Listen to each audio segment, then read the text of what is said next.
교과책에 밑줄 치는 내 남자와 함께하는 교과를 토해하는 시간 15분 교토시 시작합니다.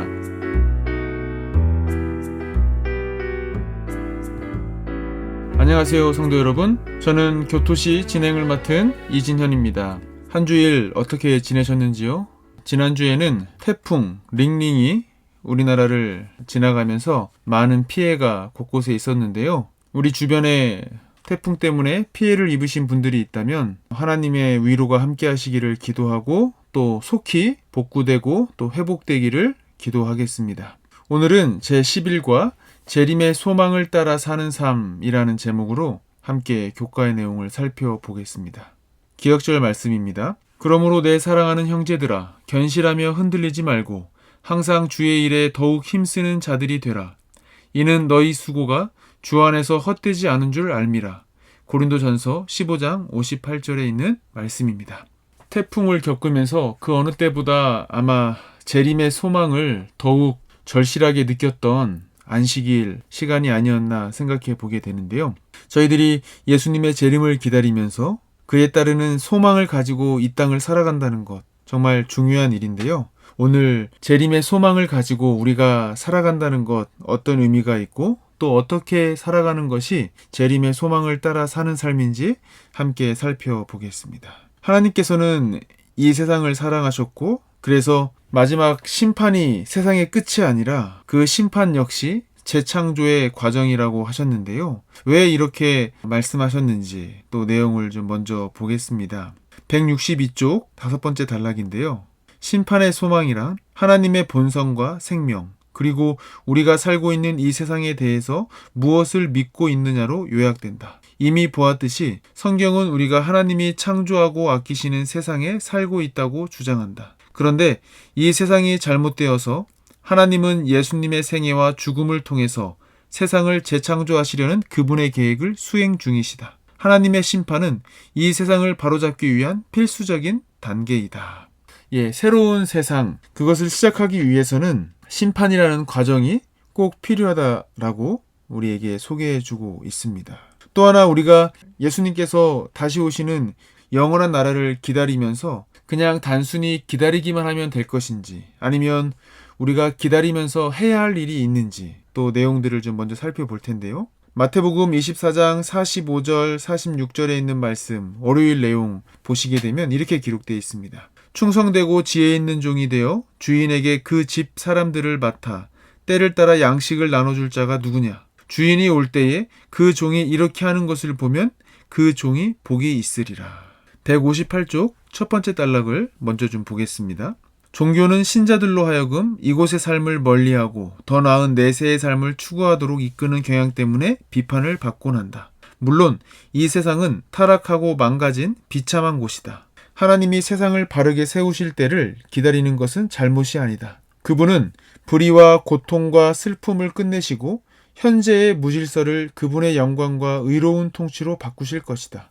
그런 소망과 약속이 없다면 우리에게는 아무 희망도 없는 것이다. 예수님께서는 마태복음 24장 45절 46절 방금 읽은 말씀에서 본 것처럼 주인이 올 때까지 그 종이 무언가를 하기를 원하시는 것을 보게 됩니다. 때를 따라 양식을 나눠줄 자가 누구냐라고 말씀하시는데요.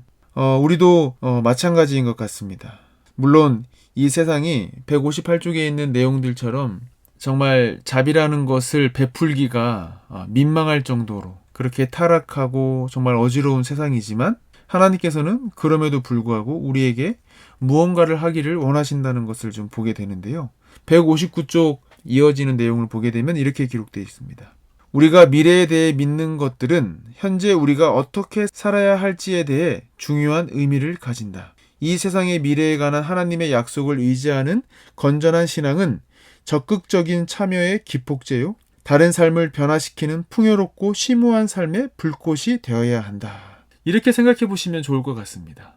우리가 차를 타고 운전을 하다 보면 이제 내비게이션에 목적지를 입력하고 그 내비게이션을 따라 목적지를 향해 갑니다. 그런데 아무리 목적지가 잘 입력돼 있고 운전을 아무리 조심해서 안전하게 잘 한다 할지라도 아마 운전해 보신 분들은 경험해 보신 적이 있을 것 같은데요. 운전을 하다 보면 갑자기 자동차 핸들이 막 떨리는 경우가 있습니다. 브레이크를 밟을 때도 막 핸들이 떨리고요. 뭐 여러 가지 원인이 있겠지만 그 중에 하나는 이 얼라이먼트라는 것이 있습니다. 이제 자동차 바퀴를 위치를 바꾸거나 또 새로운 타이어를 교체하거나 그렇게 여러 가지 경우가 있을 때 이제 타이어만 교체하고 끝나는 것이 아니라 타이어가 흔들림 없이 잘 굴러갈 수 있도록 얼라이먼트라는 것을 일렬로 잘 맞춰줘야 되는데요.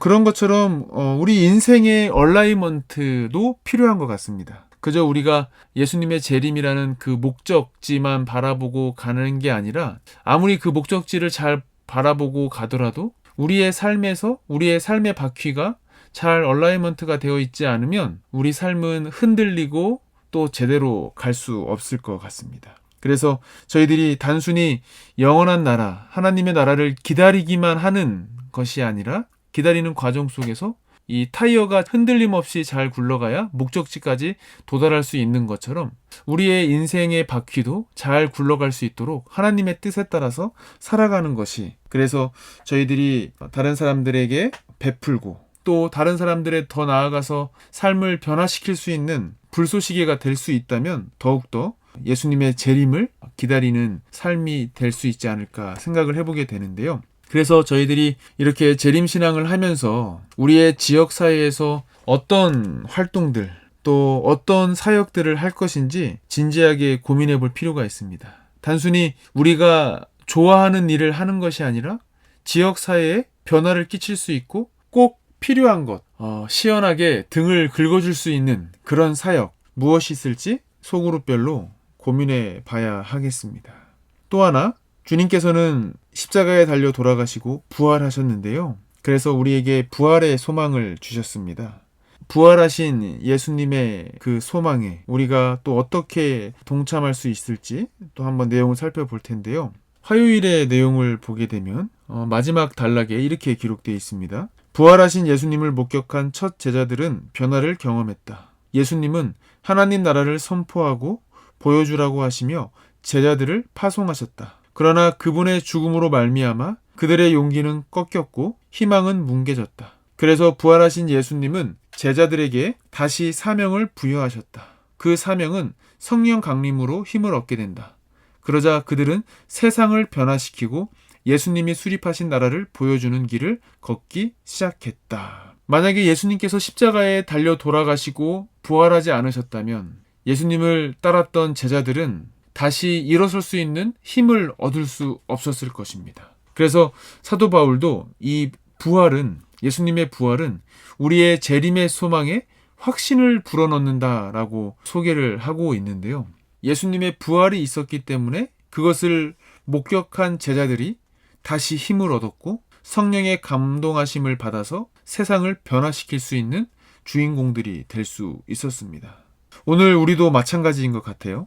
예수님의 부활의 소망, 그것이 있기 때문에 오늘 우리가 이 세상을 살아가는 원동력이 될 수 있는 것 같습니다. 그렇기 때문에 비록 억울하고 답답한 일을 겪는다 할지라도 예수님의 재림을 바라보면서 그 부활하신 그 소망, 부활의 힘을 가지고 저희가 이 땅을 살아갈 수 있는 원동력이 되지 않나 생각을 해보게 됩니다. 그래서 오늘 우리가 이 부활의 소망을 우리의 주변에 있는 사람 중에 특별히 누구에게 전해주면 좋을까? 다시 한번 주변의 이웃들, 가족들을 좀 머릿속에 떠올려 보시면서 또 교과책 빈 공간에 이름들을 좀 적어 보시면서 그분들을 위하여 기도하고 다시 한번 결심하는 시간을 좀 가져보면 어떨까요? 그래서 예수님의 재림의 소망, 우리의 눈에서 직접 눈물을 닦아주시는 그 예수님을 기다리는 이 신앙을 우리가 어떻게 또 세상에 보여줄 수 있을지 함께 내용을 좀 살펴볼 텐데요.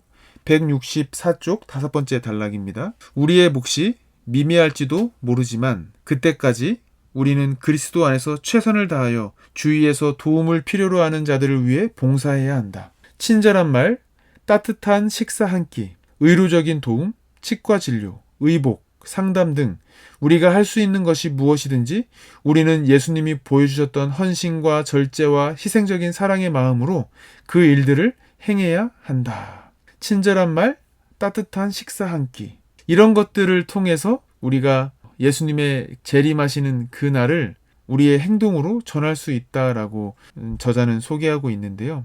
이렇게 친절한 말, 또 따뜻한 식사 한 끼, 이런 도움들이 어쩌면 우리한테는 아무것도 아니고 또 시간이 지나면 자연스럽게 잊혀지는 것일지 모르겠지만, 마태복음 25장에 나오는 양과 염소의 비유에서처럼 분명히 우리의 주님께서는 그 모든 것들을 기억하시고, 더 나아가서 그렇게 우리가 했던 봉사와 헌신들이 예수님을 향해서 했다는 것을 우리에게 보여주고 있습니다. 우리가 이 땅을 살아가면서 예수님께서 재림하실 때 우리의 눈에서 눈물을 하나하나 닦아주신다라고 약속하신 것처럼, 우리가 이 땅을 살아가면서 우리의 주변에 있는 사람들의 눈물을 닦아줄 수 있는 사람, 그런 예수님과 같은 사람이 되면 어떨까요? 오늘 교과의 내용을 마무리하면서 우리 모두는 제목대로 재림의 소망을 따라가는 사람들, 그 소망에 따라 이 세상을 살아가는 사람들입니다. 예수님의 재림을 기다리는 사람들이죠. 예수님께서 우리에게 주신 그 부활의 소망, 그 힘을 가지고 또 성령 하나님의 감동하심을 통해서 저희들이 예수님 오시는 그날까지 예수님의 재림을 우리의 몸으로, 우리의 말과 행동으로 보여줄 수 있다면, 그래서 우리가 재림을 기다리는 것이 단순히 말로만 기다리는 것이 아니라 우리의 행동으로 그 재림을 기다리는 과정 속에서 보여준다면 가장 가치 있는 예수님의 재림을 따라가는 삶이 아닐까 생각을 해보게 됩니다. 이번 한 주일 우리의 이웃들을 돌아보시면서, 특별히 태풍 때문에 피해 입은 이웃들은 없는지 세심하게 살펴보시면서 우리의 이웃들의 눈물을 닦아주는 그런 예수님의 재림의 소망을 따라 살아가는 한 주일이 되기를 바라면서 교과 내용을 마무리하도록 하겠습니다. 저희 교토시는 다음 주에도 가장 쉬운 교과 토의 방송 되도록 최선을 다하겠습니다. 고맙습니다.